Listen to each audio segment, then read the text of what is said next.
नमस्कार। एक बार फिर से वेलकम है आप सभी छात्र छात्राओं का। बिना देर किए आपको बता दें आज का जो क्लास धमाकेदार क्लास जो वॉइस का होने के लिए जा रहा है उसका टॉपिक का नाम है वॉइस ऑफ इम्पेरेटिव सेंटेंस। क्या है? Voice of imperative sentence. Voice की अगली कड़ी को तो बढ़ते हुए हम लोग आगे बढ़ते हैं, जो कि बिल्कुल अगर बात किया जाए तो आपको जो इस बार बोर्ड एग्जाम देने वाले छात्र हैं, जो इस बार क्लास 12 के छात्र जो बोर्ड एग्जाम देने वाले हैं, जो छात्र बोर्ड एग्जाम देने वाले हैं 10th का, जो स्टूडेंट आप एंट्रेंस एग्जाम देने वाले हैं, बीएड का, डीएलएड का, पैरामेडिकल का, पॉलिटेक्निक का, उन तमाम छात्र छात्राओं से कहना है जो एक बार निश्चित रूप से इन वीडियो को देखिए। उम्मीद करते हैं कि 1 से 2 नंबर का जो आपका क्वेश्चन है वो इस टॉपिक से निश्चित रूप से रहता है। बिना देर किए हुए ये सबसे पहले हम लोग बात करते हैं किस चीज से, वॉइस का जो है हमारा वॉइस क्या है।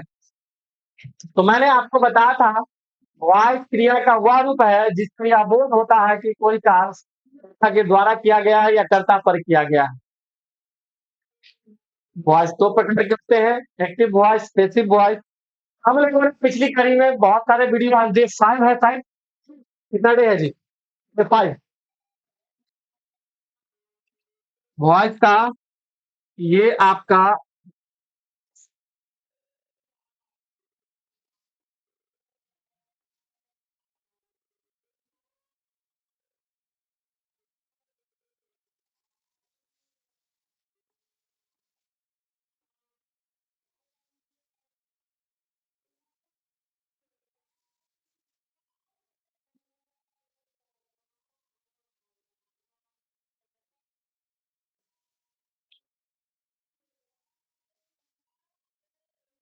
ये डे 5 है हमारा। तो चलिए इसमें हम लोग इम्पेरेटिव सेंटेंस के बारे में बात करते हैं। तो सबसे पहले इस बात को समझने का प्रयास करते हैं जो हमारा इम्पेरेटिव सेंटेंस है क्या। इम्पेरेटिव सेंटेंस है क्या, आइए।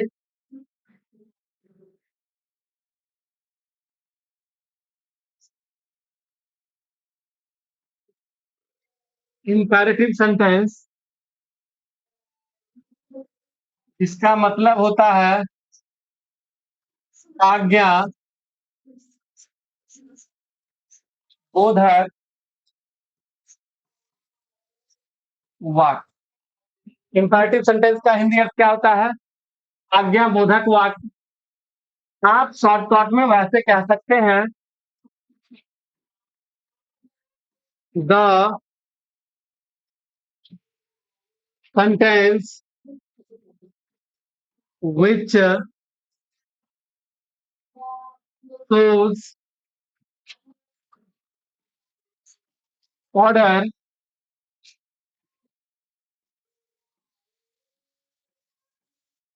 command,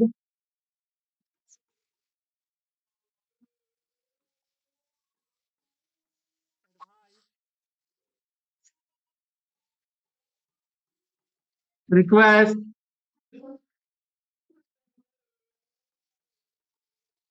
suggestion,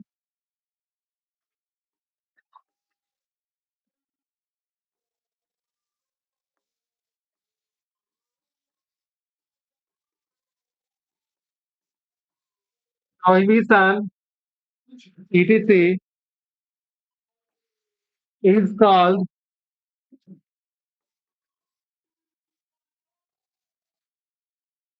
imperative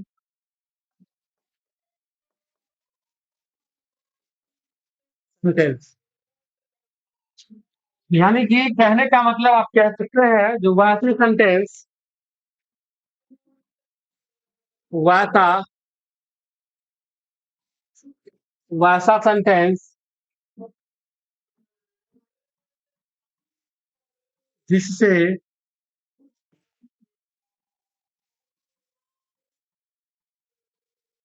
आदेश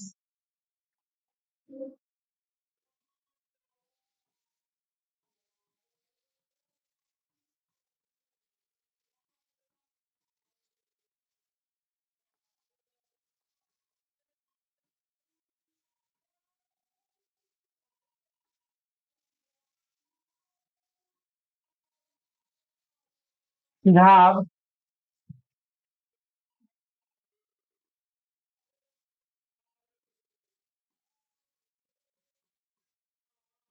अनुरोध, निषेध,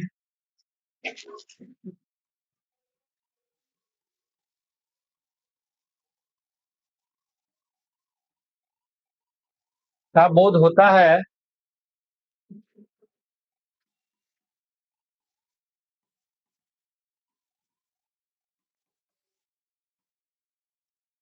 imperative sentence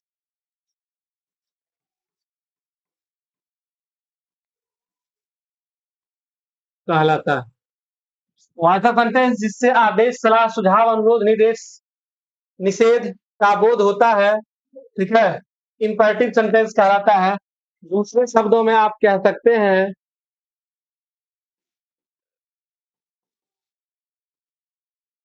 a sentence which starts with V1 is called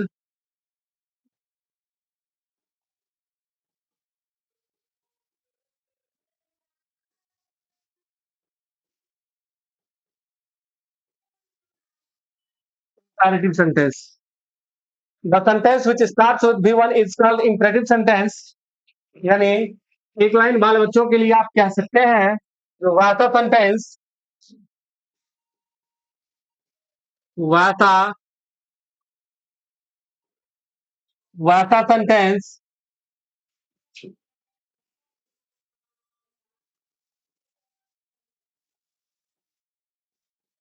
जो V1 से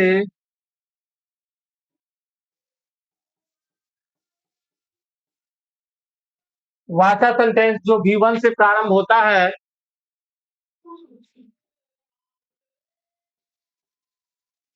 इंपैरेटिव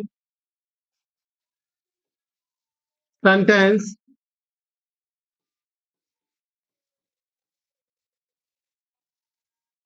कहलाता है। वाचक सेंटेंस जो V1 से प्रारंभ होता है इंपरेटिव सेंटेंस कहलाता है। जैसे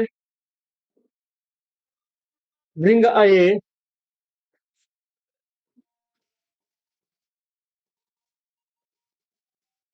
ग्लास ऑफ मिल्क, एक ग्लास पानी लाइए। Open the door, at the poor,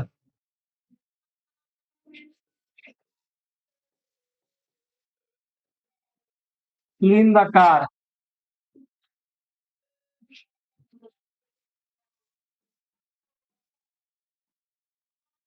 please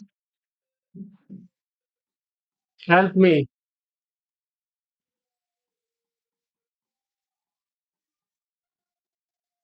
don't touch the white. ये हमारा क्या हुआ? Imperative sentence. आइए, इस बीच में हम आपको लिखने समझने का मौका नहीं दिए। चलिए शुरुआत एक बार फिर से इंपैरेटिव सेंटेंस के बारे में। इंपैरेटिव सेंटेंस वैसे सेंटेंस को कहते हैं जो हमको ऑर्डर दे। किसका दे? ऑर्डर दे, ठीक है। जो हमको क्या दे? आदेश दे। जो हमको क्या दे?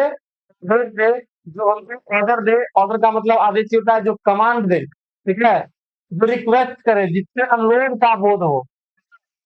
सजेशन, जिससे सुझाव का बोध हो। प्रोहिबिशन, जिससे मनाही, निषेध का बोध हो। आप लोग पेट्रोल पंप पे जाते होंगे, कहीं जाते होंगे, तो वहां पे देखते होंगे लिखा रहता है डोंट स्मोक हेयर, ठीक है, यानी कि यहाँ धूम्रपान न करे, यही हुआ निषेध, मनाही, ठीक है। उसके बाद आ जाइए, एडवाइस, सलाह का बोध हो।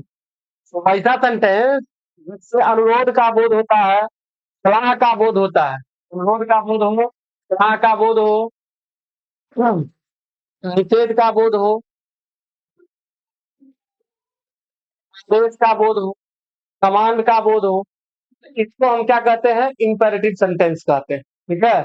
जानकारी के लिए बता दें, इंपेरेटिव सेंटेंस का दूसरा डेफिनेशन होता है जो वाता सेंटेंस वह का सेंटेंस जो किससे प्रारंभ होता है, V1 से प्रारंभ होता है। जो सेंटेंस V1 से प्रारंभ हो वो हमारा इंपैरेटिव सेंटेंस कहलाता है। ठीक है, जानकारी के लिए बता दें, जो इंपैरेटिव सेंटेंस आप देखिए किसी भी सेंटेंस, चलिए इसको स्क्रीनशॉट आप ले ले पहले इंपैरेटिव सेंटेंस को, उम्मीद करते हैं स्क्रीनशॉट ले लिए। चलिए आगे बढ़ते हैं। आप देख लीजिए, भाषा सेंटेंस जो हमारा किससे प्रारंभ होता है, V1 से प्रारंभ हो रहा है उसको इंपैरेटिव सेंटेंस कहते हैं। भाषा सेंटेंस जिससे आदेश, सलाह, सुझाव, अनुरोध, निषेध का बोध होता है इंपैरेटिव सेंटेंस कहलाता है। जो सेंटेंस क्रिया के प्रथम रूप के द्वारा, जो सेंटेंस क्रिया के प्रथम रूप से, ठीक है ना, प्रारंभ होता है, जो सेंटेंस क्रिया के प्रथम रूप से प्रारंभ होता है वही हमारा क्या कहलाता है, इंपैरेटिव सेंटेंस कहलाता है। ठीक है, ये देख लीजिए, जो V1 से प्रारंभ हो, V1 हमारा क्या हुआ, तो क्रिया का प्रथम रूप हुआ। यहाँ पे देख लीजिए, bring a glass milk, bring a glass of milk यानी कि एक गिलास दूध लाओ, ओपन द डोर, खिड़की खोलो, हेल्प द पुअर, गरीबों की मदद कीजिए, क्लीन द कार, कार साफ करो, वहाँ है हमारा प्लीज हेल्प मी, कृपया मेरी मदद कीजिए, डोंट टच द वायर, ठीक है, डोंट टच द वायर, इस वायर को न छुए। यहाँ पे निषेध का प्रयोग किया जा रहा है, मनाही की बात कही जा रही है। प्यारे छात्रों, अब हम लोग बात करते हैं एक चीज, चलिए सबसे पहले तो आप इसको स्क्रीनशॉट ले लें, ठीक है, ले लिए, इसको भी ले लीजिए। चलिए, अब अगला है हमारा, जो अगर इंपरेटिव सेंटेंस, बात है अगर इंपैरेटिव सेंटेंस, अगर इंपैरेटिव सेंटेंस V1 से, V1 से प्रारंभ होता है तो क्या इस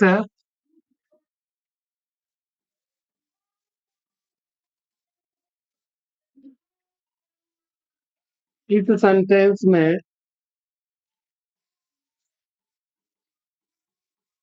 सब्जेक्ट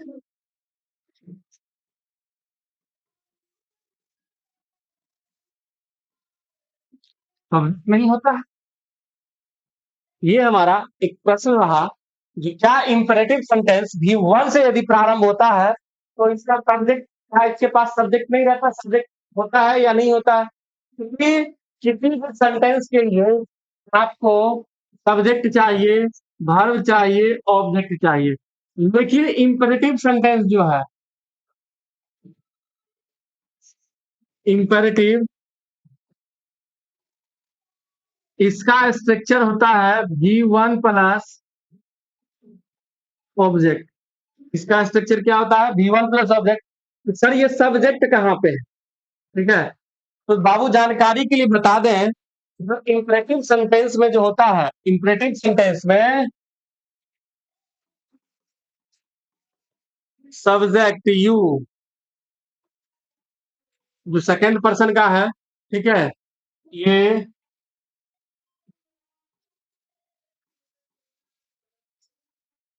अंडरस्टूड होता है, यानी कि कहने का मतलब आप कह सकते हैं हाइड होता है। इसीलिए अब जरा देख लीजिए, अगर हम लोग, इसीलिए इसका इंपैरेटिव का, इसीलिए जो निगेटिव हम लोग बनाते हैं तो वो होता है don't plus V1 plus object. कहेगा सर ये क्यों होता है निगेटिव जबकि हमारा सब्जेक्ट यू है, ठीक है, तो वो दिखाई भी नहीं देता, तो कैसे हम लोग डोंट लगा लेते हैं। तो माना कि जो अगर सब्जेक्ट हमारा है यू, फिर है हमारा V1 और ये है हमारा ऑब्जेक्ट, एक मिनट बता लीजिए, ये हमारा हो गया सब्जेक्ट, ये हो गया V1 और ये हो गया ऑब्जेक्ट, तो ये किसका स्ट्रक्चर हो गया भैया, तो ये हो गया सिंपल प्रेजेंट का। किसका हो गया? सिंपल प्रेजेंट टेंस का।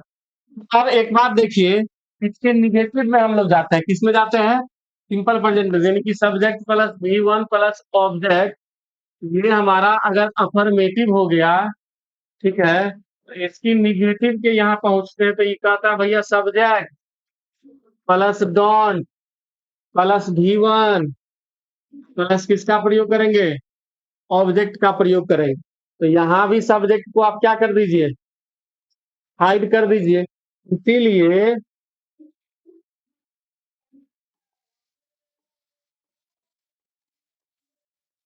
इसलिए इंपेरेटिव सेंटेंस का निगेटिव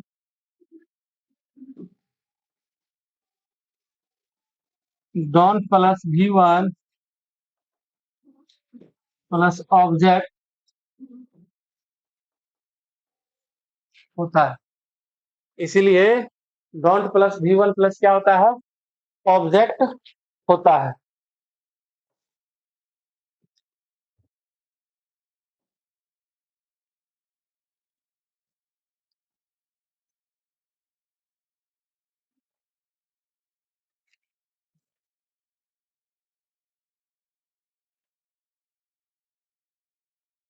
ठीक है, तो चलिए इसका स्क्रीनशॉट ले ले जहां से हम लोग शुरू किए हैं। एक बार फिर से देख लीजिए। अगर इंपरेटिव सेंटेंस, अगर जो है इंपरेटिव सेंटेंस V1 से प्रारंभ होता है तो इसका सब्जेक्ट कहाँ रहता है? सब्जेक्ट वो हाइड रहता है, ठीक है। इसी वजह से किसी सेंटेंस में चाहिए एक सब्जेक्ट, एक वर्ब और एक ऑब्जेक्ट, कोई भी वर्ब होना चाहिए। लेकिन यहाँ सब्जेक्ट हाइड रहता है, ठीक है, और इंपरेटिव सेंटेंस का स्ट्रक्चर हो जाता है V1 प्लस ऑब्जेक्ट, ठीक है। अब बात करते हैं, जो V1 प्लस ऑब्जेक्ट होता है, यहाँ पे सब्जेक्ट यू जो है, जो हमारा सेकेंड पर्सन है, क्या है हमारा? सेकेंड पर्सन, ठीक है। ये हमारा क्या है?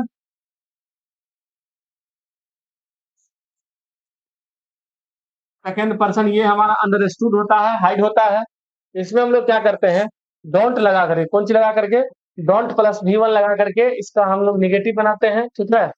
अब जरा ध्यान दीजिए, क्यों डोंट ही क्यों लगाते? सर हम डिड भी लगा सकते थे, कुछ और लगा सकते थे, लेकिन डोंट ही क्यों लगाते? तो बता दें आपको, यहाँ जो यू है, ठीक है, ये हमारा यू यहाँ पे सब्जेक्ट जो अंडरस्टूड है उसको डाल दिए। अब ये V1 प्लस ऑब्जेक्ट, तो subject plus V1 plus object, ये हमारा सिंपल प्रेजेंट टेंस का क्या होता है? स्ट्रक्चर होता है, ठीक है। जब सिंपल प्रेजेंट टेंस का स्ट्रक्चर ये होता है और इसको लेके चलते हैं हम लोग कहाँ पे? निगेटिव बनाने के लिए। तो कहता है भैया सब्जेक्ट देंगे, ठीक है, उसके बाद डोंट देंगे, ठीक है, उसके बाद V1 प्लस ऑब्जेक्ट। यहाँ भी सब्जेक्ट को हाइड कर देते तो बच जाता है हमारा इंपरेटिव सेंटेंस का निगेटिव स्ट्रक्चर, सेंटेंस का negative don't plus V1 plus object जो होता है, ठीक है। इसीलिए अब हम लोग बात करते हैं, वॉइस की तरफ रुक करते हैं। उम्मीद करते हैं इस बातों को आप समझ गए होंगे। ये आपको 12th बोर्ड के एग्जाम में नहीं पूछा जाएगा, ये आपको समझाने के लिए था। अब हम लोग बात करते हैं इंपरेटिव सेंटेंस में क्या क्या वॉइस में पूछा जाता है। तो चलिए सबसे पहले हम लोग हेडिंग डालेंगे, voice of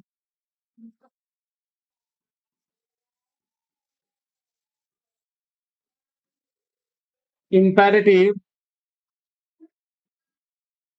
voice of imperative sentence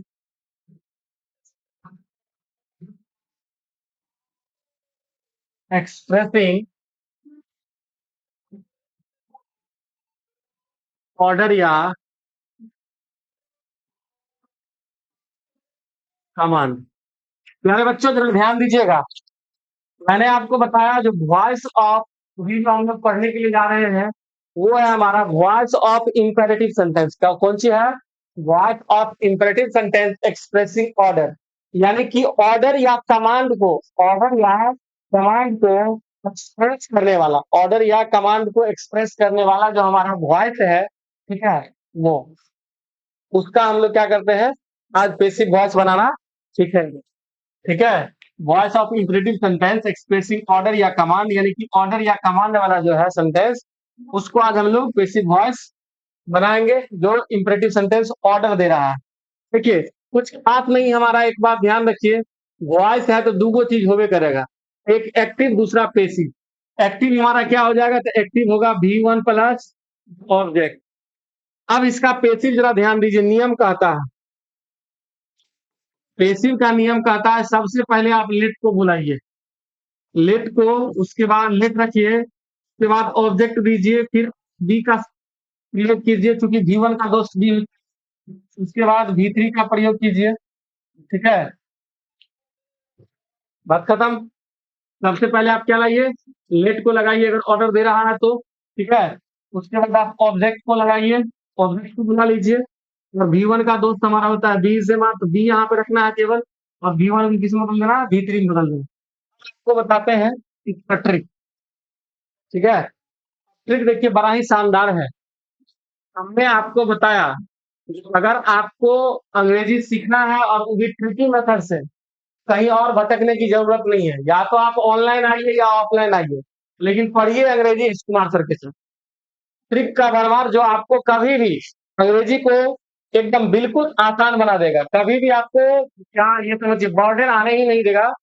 ऐसा ऐसा ट्रिक है जहां पे आपको लगेगा जो अब क्या करें, वहां पे एकदम लड़ रही ट्रिक धनाधर और उससे चलिए।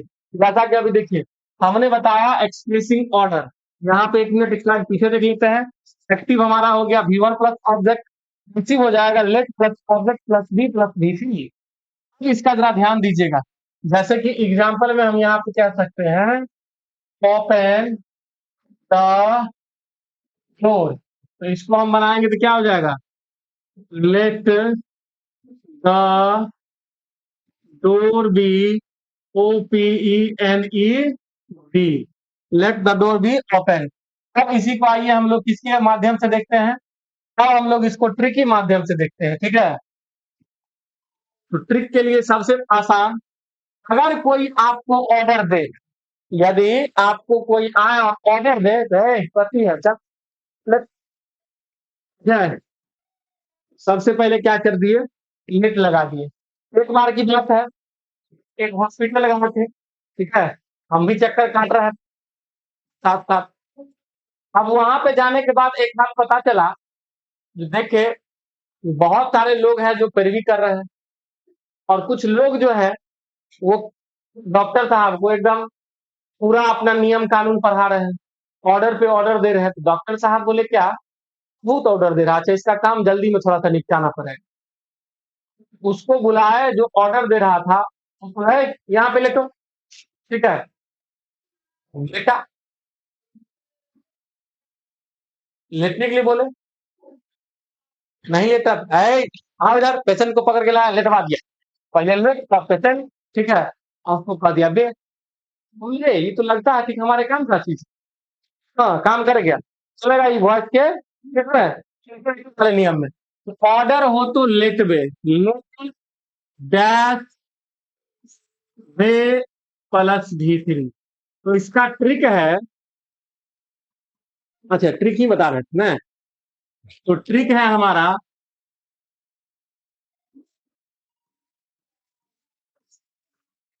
ऑर्डर हो तो लेट डैश वे प्लस डाल दीजिए, वॉइस है तो V3।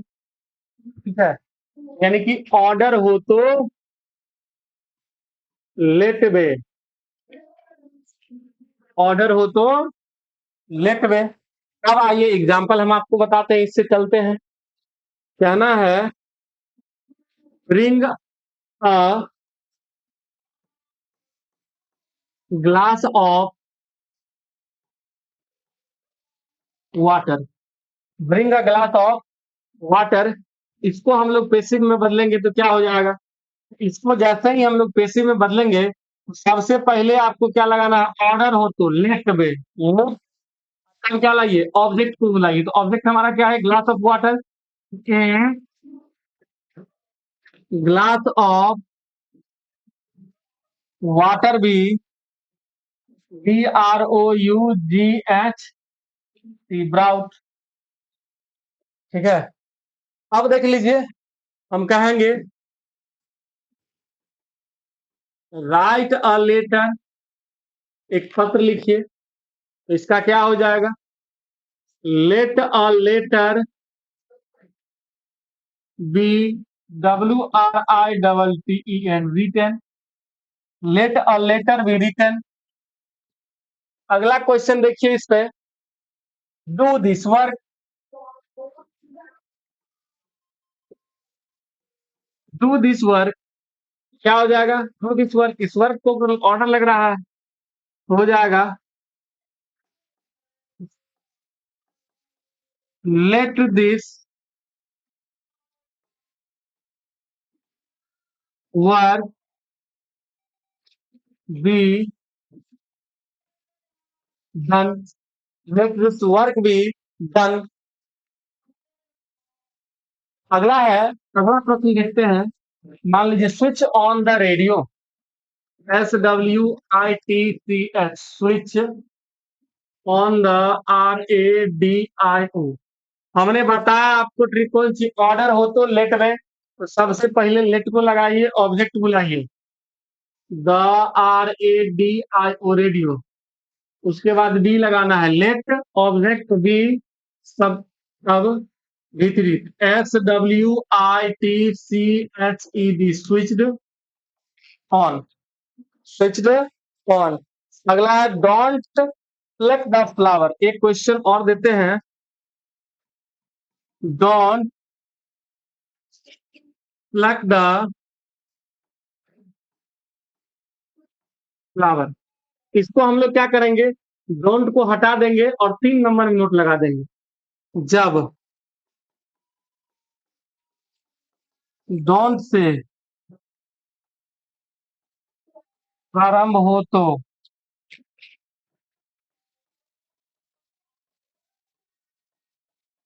डोंट को हटा दें और 3 नंबर पर नोट लगा दें। चलिए, सबसे पहले क्या करेंगे, लेट द फ्लावर, अब 3 नंबर में क्या लगाएंगे, नोट, तब देंगे बी प्लक, PLUCKED। चलिए, उम्मीद करते हैं आप हमारी बातों को समझ पाए। अभी तक देखिए हमने आप कहा, जो यदि इंपरेटिव सेंटेंस किससे प्रारंभ हो, V1 से प्रारंभ हो, ठीक है, और उसमें भी कहता हो, सेंटेंस कहता हो V1 से प्रारंभ हो, और साथ ही साथ अगर ऑर्डर दे रहा हो, क्या दे रहा हो, ऑर्डर दे रहा हो, तो कुछ नहीं करना है, उसको सबसे पहले सेंटेंस का जब पैसिव शुरुआत कीजिएगा तो वहां पे लेट को रख लेंगे। किसको रख लेंगे? लेट को रख लेंगे। उसके बाद जो आपके V1 के बाद ऑब्जेक्ट्स हैं, उस ऑब्जेक्ट को रख लीजिए। ऑब्जेक्ट जब पैसिव में रख दीजिएगा, उसके बाद आप बी लगा दीजिएगा, BEB, ठीक है। ऊ लगाने के बाद आप तो समझिए रहे, इलाका किसी का भी हो, धमाका सदैव V3 का होता है, ठीक है। तो वॉइस का जो है इंस्ट्रूमेंट, उस V3 का प्रयोग कर देंगे। कोई दिक्कत, कोई कंफ्यूजन नहीं ना। योहो में अगर दिक्कत है, आइए ना मैजिक का वॉइस से चलते हैं, का दिक्कत है, का देखे लाई से हंस के ना। हाँ बताइए, गिव द ऑर्डर। प्रश्न है हमारा, गिव द ऑर्डर। आइए ना, स्वागत करते हैं मैजिक ऑफ वॉइस के इस क्वेश्चन का।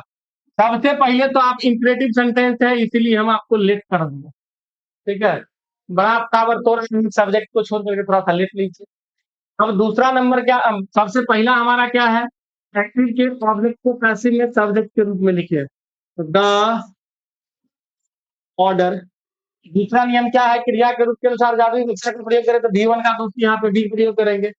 हमेशा V3 का प्रयोग करें, तो GIVEN, गिवन। हो गया, बात खत्म है, let the order be given.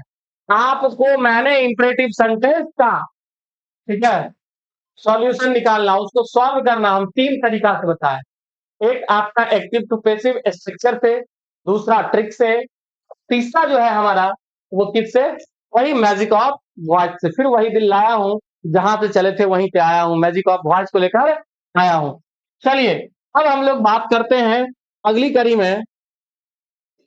अगला पॉइंट अब हम लोग चलते हैं इंपरेटिव सेंटेंस का लेकर के, जो voice type 2, voice of imperative voice of imperative sentence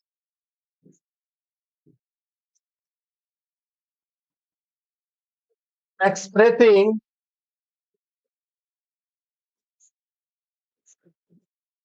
advice। यानी कि जब इंपरेटिव सेंटेंस से किसका बोध हो, सलाह का बोध हो, जब इंपरेटिव सेंटेंस से सलाह का बोध हो, उसका वॉइस हम लोग कैसे बनाएंगे। आइए, मैंने आपको बताया जो बोध भाव की बात हो रही है, स्ट्रक्चर नहीं बदलेगा। तो आइए फिर से एक्टिव, हमारा यहाँ पे क्या हो जाएगा, एक्टिव में इधर हो जाएगा हमारा V1 plus object, V1 plus object, ये हमारा पेसिव हो जाएगा जब वॉइस रहे तो। सबसे पहले आप ऑब्जेक्ट को बुला लीजिए, ऑब्जेक्ट को बुला लीजिए, जिसे हम क्या करेंगे, ऑब्जेक्ट को सब्जेक्ट बना देंगे। उसके बाद आपको लगाना है शुड, फिर V1 का दोस्त भी और V1 को V3 में। ठीक है, जैसे एग्जांपल में देख सकते हैं, help the poor, help the poor यानी कि गरीबों की मदद कीजिए। तो सबसे पहले आप ऑब्जेक्ट को बुलाइए, सब्जेक्ट बनाइए पेसिव का, तो हो जाएगा द पुअर। उसके बाद क्या करना है, शुड लगाना है, V1 का दोस्त बी होता है, हमेशा V3 का प्रयोग करें। तो help the poor should be help बन के रेडी है, कह रहा है मैं तो कब से हूँ रेडी तैयार। हमने क्या किया, तो हमने क्या किया, यदि आपका सेंटेंस एडवाइस दे रहा है, सलाह दे रहा है, ठीक है, तो जब कोई आदमी सलाह दे तो थोड़ा सा उसको कर लेते हैं, तो लेट वे में आते हैं, लेट में फेट में नहीं करते हैं। उसके लिए एक नियम है, तो आप क्या कीजिए उसको, ठीक है, कहिए आप सबसे पहले आप अपने ऑब्जेक्ट को बुलाइए, ऑब्जेक्ट को बुला लीजिए, उसको पैसिव का सब्जेक्ट बना दीजिए। उसके बाद आप शुड लगा दीजिए, SHOULD, शुड, ये लगा दें। शुड के बाद आपका V1 का जो दोस्त है वो B में से D का प्रयोग करें। उसके बाद हमेशा किसका प्रयोग करें, V3 का प्रयोग करें। तो जैसा कि आप देख रहे हैं, यहाँ पर जो आपका है ये एक्टिव पेसिव दोनों हो गया। अब चलिए आगे बढ़ते हैं, इसको ट्रिक के मेथड से लेते हैं। तो ट्रिक के मेथड से लेंगे, ऑर्डर था तो लेट में ADVICE, एडवाइस रहे, एडवाइस रहे, तो इसका क्या हो जाएगा,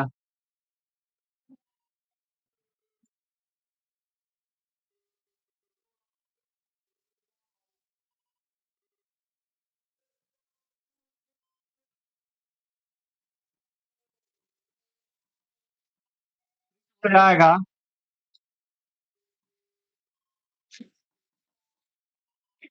एडवाइस रहे तो should dash be, should be रे। ठीक है, ये ट्रिक, ये बात ध्यान रखना है। अब आइए हम थोड़ा सा क्वेश्चन करते हैं। क्वेश्चन है हमारा, लव योर,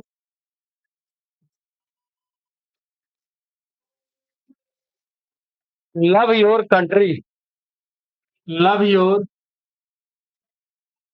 कंट्री। देखिए अपने देश से प्रेम कीजिए, तो सबसे पहले आप ऑब्जेक्ट को बुला लीजिए, पेसिव का सब्जेक्ट कर देते हैं, तो योर कंट्री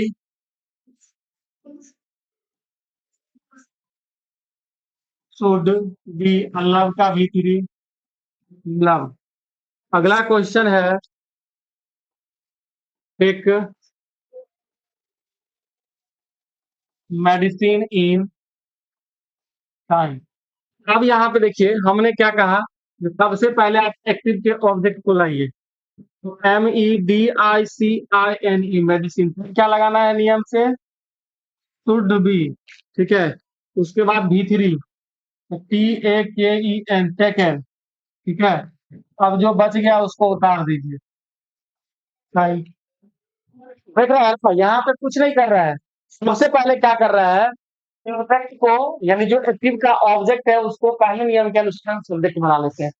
उसके बाद हम शुड लगाते हैं, फिर A1 का दोस्त B को बुलाते हैं, और जो V1 है उसको तीसरे नियम के आधार पर में बदल देते हैं। बाद में कुछ बचा ही नहीं।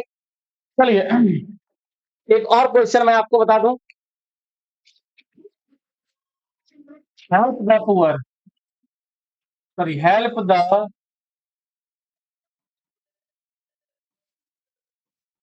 स्टूडेंट्स, छात्रों की मदद कीजिए। तो क्या हो जाएगा? The STUDENTS students should be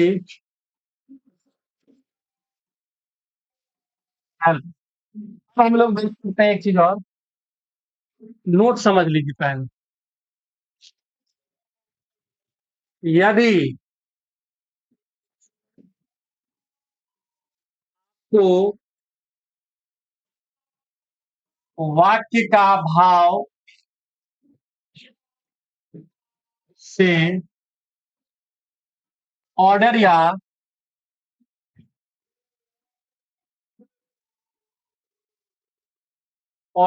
advice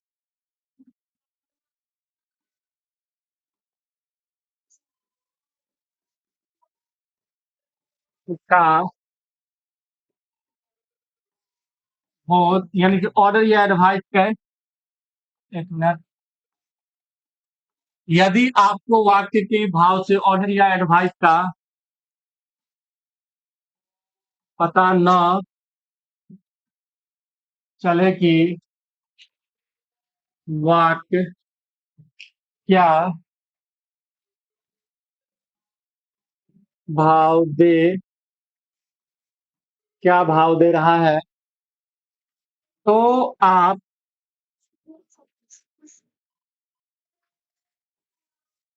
order या एडवाइस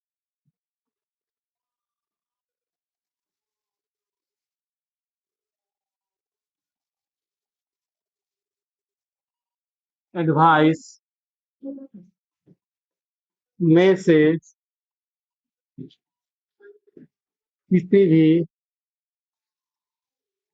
नियम का पालन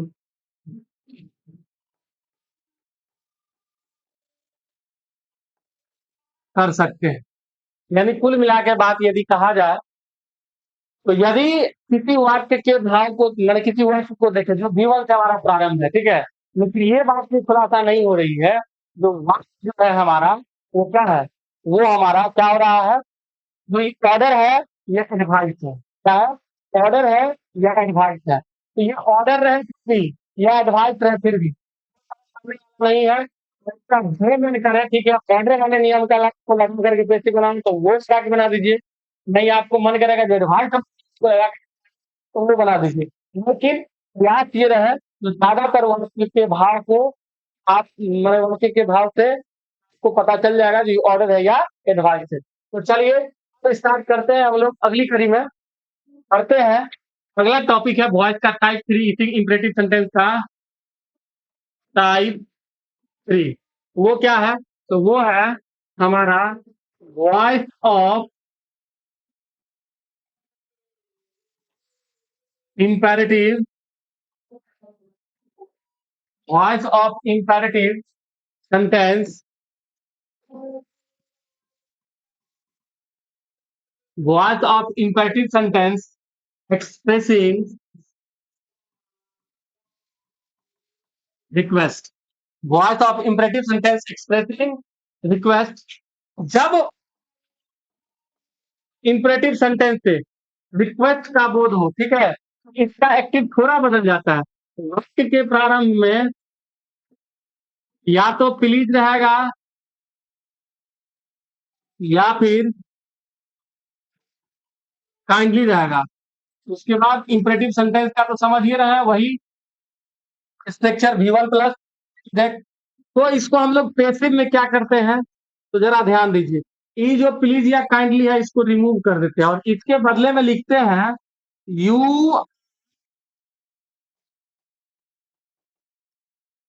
requested to, you are requested to लिखते हैं। उसके बाद V1 प्लस जो आपका ऑब्जेक्ट बचा हुआ है उसको उतार दें। चलिए प्यारे जरा ध्यान से समझिए।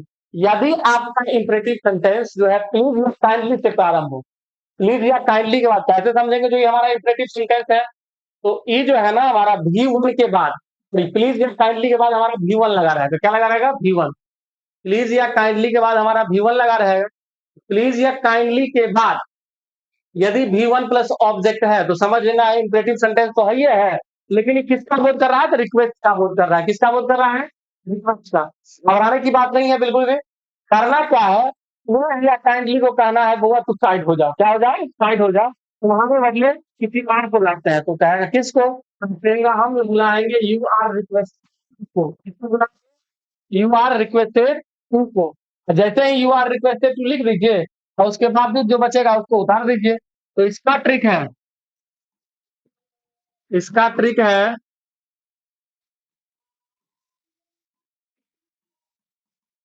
रिक्वेस्ट रहे तो प्लीज या काइंडली को हटा दें। रिक्वेस्ट रहे तो प्लीज या काइंडली को हटा दें था इसके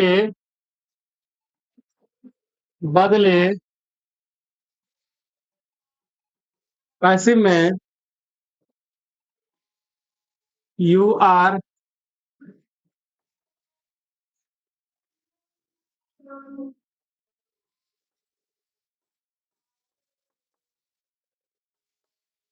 requested to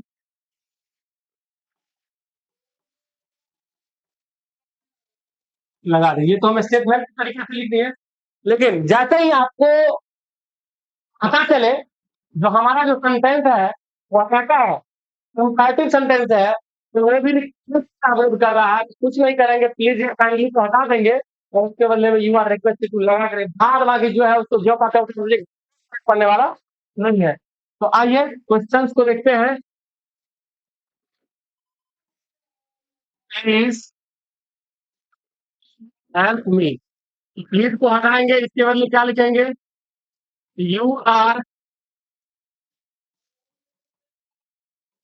requested to help me. ठीक है, एक और क्वेश्चन देख लीजिए।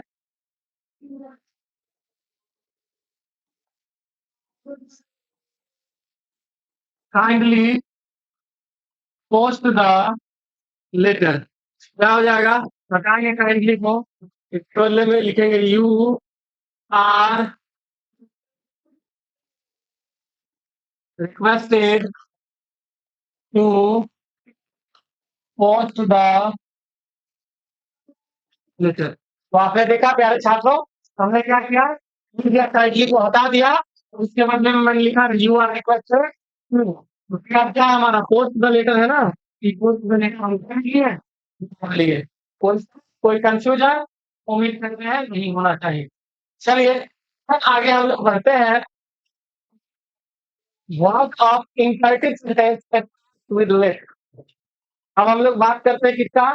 Voice of imperative sentence starts with let. लिखा जाए वॉइस ऑफ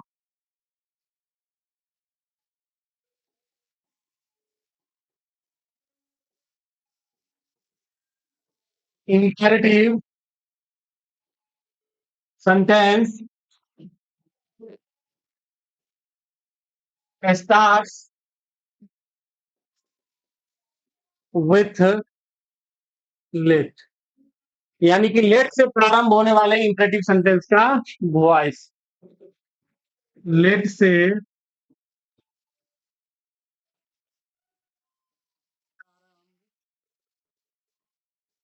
होने वाले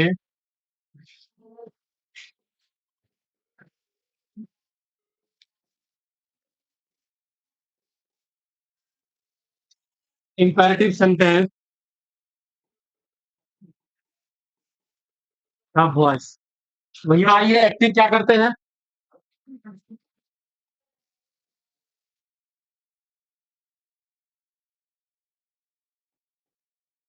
late plus objective case,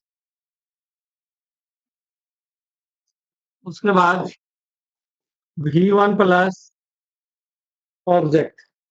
late रहेगा, लेट के बाद हमारा क्या रहेगा, एक ऑब्जेक्टिव केस रहेगा, उसके बाद V1 रहेगा, फिर हमारा क्या रहेगा, ऑब्जेक्ट रहेगा।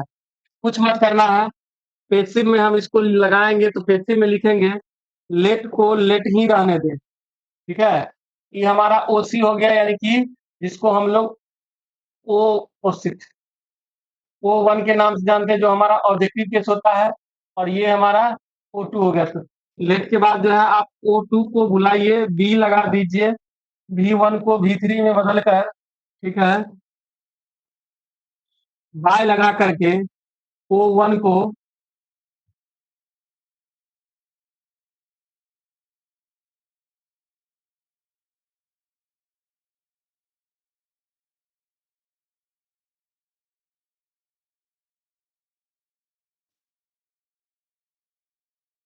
लिख दीजिए। क्या करना है, लेट को लेटले रहने देना है, O2 को बुला लेना है, ठीक है, V3 लगाना है, और बाय प्लस सब्जेक्ट को, बाय प्लस जो O1 है उसको ऑब्जेक्ट के रूप में लिख देना है। तो क्या कहना है, लेट रहे तो लेटले रहने दो, O2 को बोले तो V3 लगा रहे। ठीक है, तो इसका ट्रिक हमारा 3 पॉइंट में हम रखेंगे। लेट से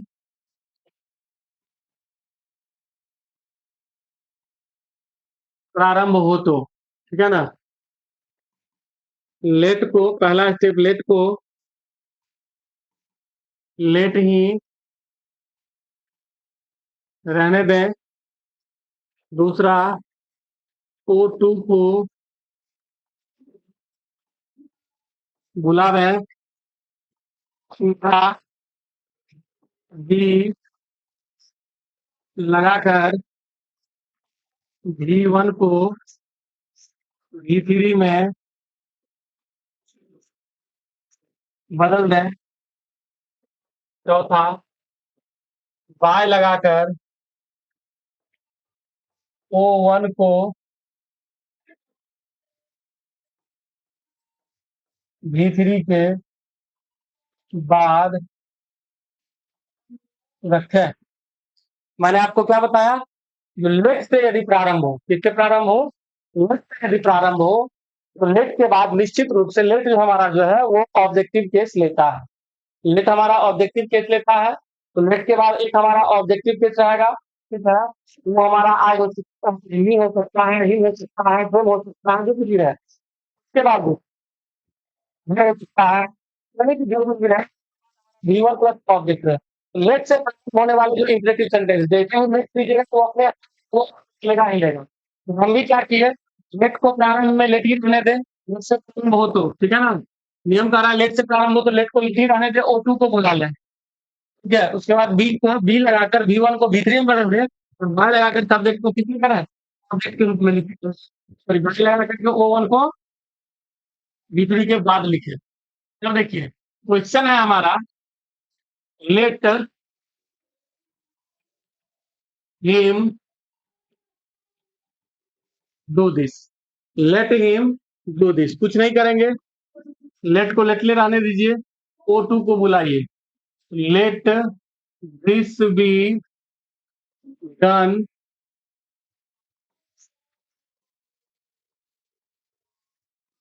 हिम कब से तैयार है। हो गया, यही तो है, और कुछ है कहा, let him complete the work. चलिए क्वेश्चन और डाल देते हैं, let him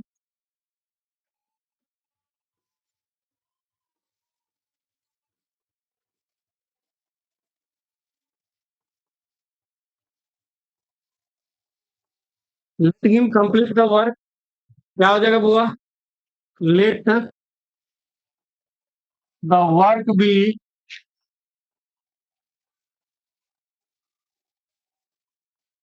completed by him. तो चलिए हमने क्या किया, सबसे पहले जो एक्टिव में लेट था उस लेट को पैसिव में ही रहने दिए, और दूसरा नियम क्या किया हमने, जो यहाँ लेट के बाद लेट पैसिव में ऑब्जेक्ट देंगे वो भी देंगे, उसके बाद बी लगाएंगे नियम से, फिर V1 को V3 में बदलेंगे, फिर O1 को बाय लगा करके V3 के बाद लिख देंगे, नहीं है हमारा नेटवर्क। अब चलिए अगली ट्रिक पे चलते हैं। अगला है,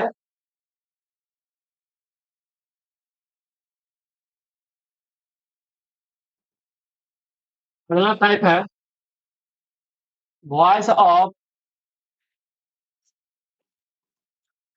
imperative contains starts with let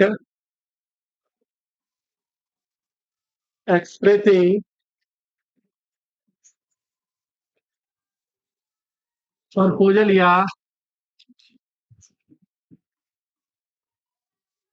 proposal या suggestion। Voice of imperative sentence starts with let expressing proposal या suggestion।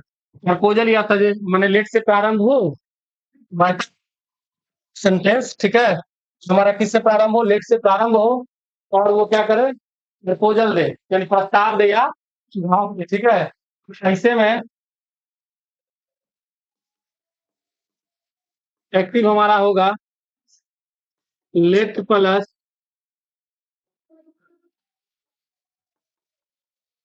अस, ठीक है, या फिर रहेगा them plus V1 plus object. इसका पेसिव हमको क्या करना है, कुछ नहीं करेंगे, लेट को हटा देंगे, ठीक है, लेट को हटा देंगे।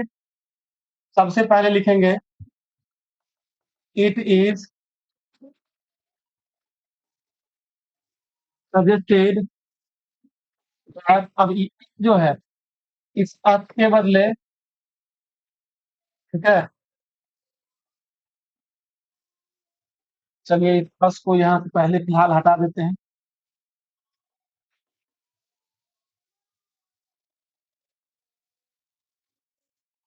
O1, O1 को आप क्या कीजिएगा, O1 को सब्जेक्ट में बदल लीजिए, it is suggested that subject में, उसके बाद आप लगाइए शुड, ठीक है, शुड, उसके बाद क्या लगाएंगे, बी, ठीक है, उसके बाद V1 को V3 में बदलिए।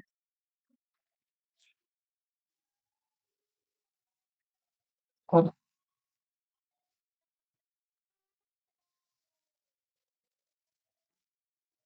यहाँ पे आपका या तो अस रहेगा या फिर देम रहेगा। लेट को हटा देना है, इसके बदले में लिखना है इट इज सजेस्टेड दैट, वही पात्र है या जो भी रहे O1 को सब्जेक्ट में बदल देना है, ठीक है, सब्जेक्टिव केस में बदल देना है, उसके बाद शुड लगाना है, फिर भी लगाना है, फिर भीतर लगाना है, इतना ही हमको क्या कर देना है, खत्म कर देना है। जब हमारे यहाँ पे हो जाएगा फुल स्टॉप। आइए जैसे हम लोग कहते हैं let us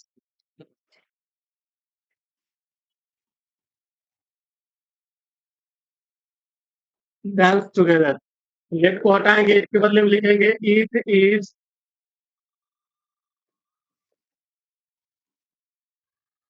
suggested that we should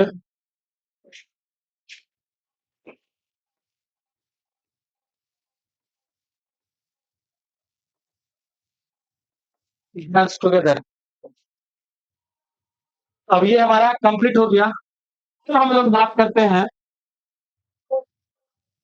voice of intransitive.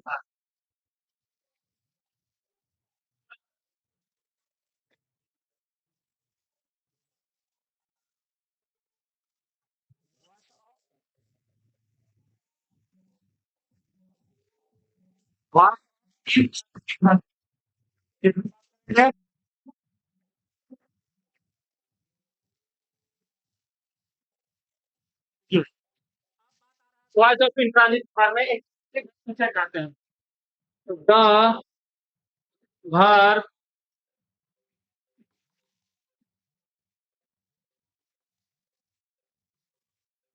which does not take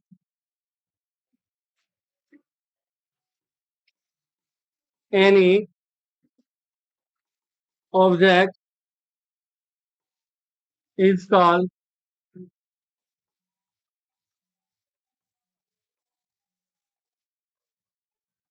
intransitive verb। यानी वैसा वर्ब जो अपने साथ ऑब्जेक्ट नहीं लेता है इंट्रांजिटिव वर्ब कहलाता है। ऐसे सिचुएशन में क्या करेंगे, यदि वाक्य जैसे मान लीजिए हमारा है STAND, स्टैंड अप, ठीक है, स्टैंड अप, ये हो गया हमारा। वाक्य के भाव से अधूरे वाक्य है, इसमें ऑब्जेक्ट नहीं है, इसमें क्या करेंगे, जैसे ही वाक्य के भाव से ऑर्डर का बोध हो रहा है कि गिवन है, ऑर्डर का बोध है तो डायरेक्ट ऑर्डर लिखेंगे, यू आर ऑर्डर टू। यहाँ एडवाइस का बोध हो रहा होगा तो यू आर एडवाइस, आपको डायरेक्ट लिखना है you are or are.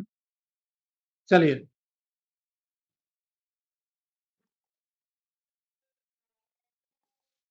You are order to stand up. अगर मान लीजिए आपको पूछ दिया वर्क हार्ड, वर्क हार्ड कठिन परिश्रम करो, इसमें ऑब्जेक्ट नहीं है, कुछ नहीं करेंगे। अगर ऑर्डर रहेगा तो ऑर्डर, एडवाइस रहेगा तो एडवाइस, तो UADVISED, advise to work hard. तो चलिए प्यारे छात्रों, विदा लेते हैं। तो इसी लास्ट कॉन्सेप्ट के साथ आज हमारा इंपरेटिव सेंटेंस पूरा फुल टू जो भी टाइप था इंपरेटिव सेंटेंस का, उसको हम लोग कंप्लीट कर लिए, ठीक है, उसको क्या कर लिए, कंप्लीट कर लिए। तो बिल्कुल भी अगर किसी प्रकार की कोई समस्या हो तो निश्चित रूप से आप हमें कमेंट करके सुझाव दें और बताएं, जो सर फलना ही नहीं समझे, ये नहीं समझे, मैं आपको उसका एक्सप्लेनेशन चाहे जो भी हो वो मैं बताने का कोशिश करूंगा। तो चलिए विदा लेते हैं, तब तक के लिए bye bye, good night to all of you. मिलते हैं अगले एपिसोड में, तब तक के लिए जय हिंद, जय भारत।